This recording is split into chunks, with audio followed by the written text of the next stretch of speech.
শুভ সকাল বন্ধুরা। আমি প্রেমলিকা ঝাড়খণ্ডের একটা ছোট্ট গ্রামে থাকি।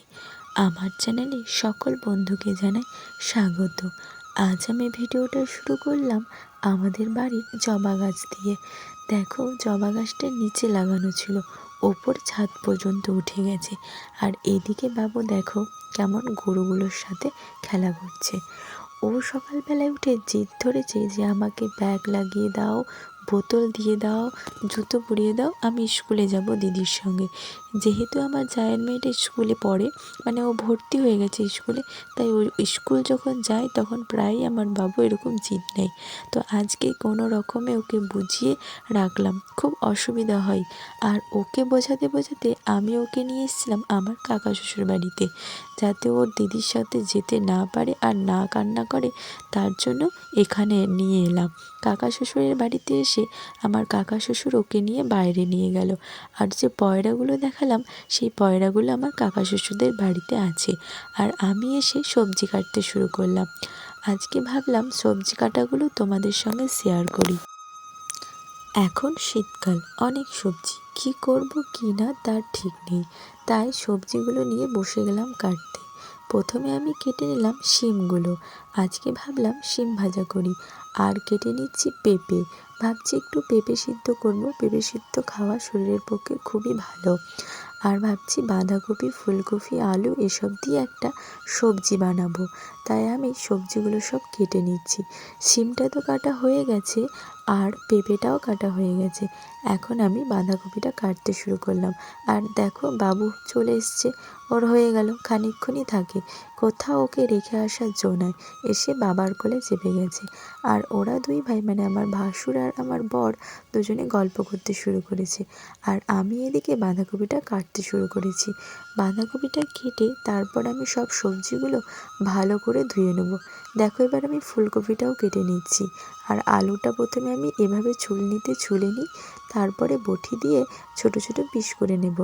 এই সবজিগুলো সব কাটার পর ভালো করে ধুয়ে আমি সবজিগুলোকে রেখে দেব, যাতে আমি স্নান টান করে এসে সহজেই খাবারটা বসাতে পারি, রান্নাটা করে নিতে পারবো তাড়াতাড়ি। তাই সবজিগুলো কেটে ধুয়ে রেখে দিলাম। আমার স্নানও হয়ে গেছে। স্নান করে এসে আমি বাবুকে খাওয়াচ্ছি। আজকে জানো তো ওর শরীরটা ভালো নেই, কারণ সকালবেলায় যখন আমি খাবার খাইয়েছিলাম হঠাৎ ও বমি করে ফেলে। কারণ খাবার খাওয়ানোর পর ওকে আমি হোমিওপ্যাথি ওষুধ খাইয়েছিলাম, কিন্তু হোমিওপ্যাথি ওষুধ খালি পেটে খাওয়াতে হয়, তাই ওষুধটা যেই খাওয়ালাম সেই বমি করে ফেললো। আমার তো জানা ছিল না, তাই এরকম হয়েছে। তোমরা এরকম ভুল কখনো করো না। দেখো ও বমি করার ফলে বিছানা কাঁথা, কাপড় চোপড় সব বমি করে ফেলেছিল, তাই অনেক আজকে আমাকে কাচতে হয়েছে।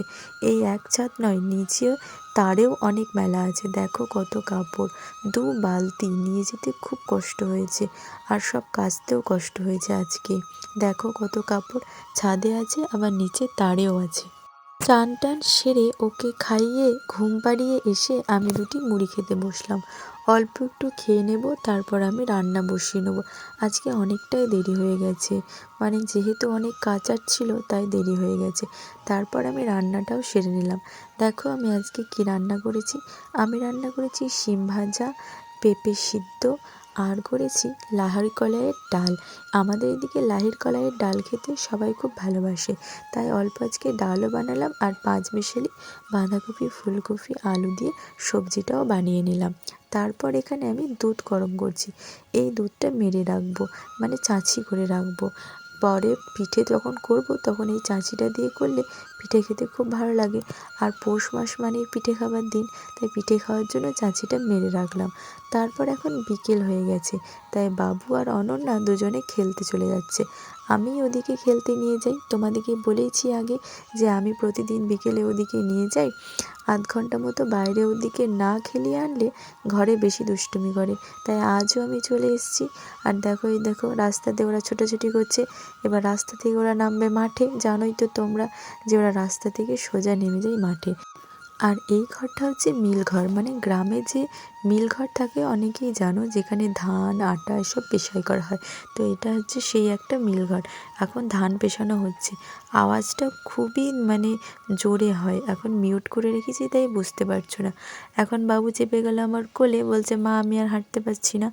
আর এই দেখো ফাঁকা মাঠ, এই মাঠে ওরা দুজনেই নেমে গেছে। বলা যা যে ওরা নামবেই মাঠে। দেখো এই দেখো মাঠে নেমে ওখানে খানিকক্ষণ খেলবে, তবে ওদের শান্তি।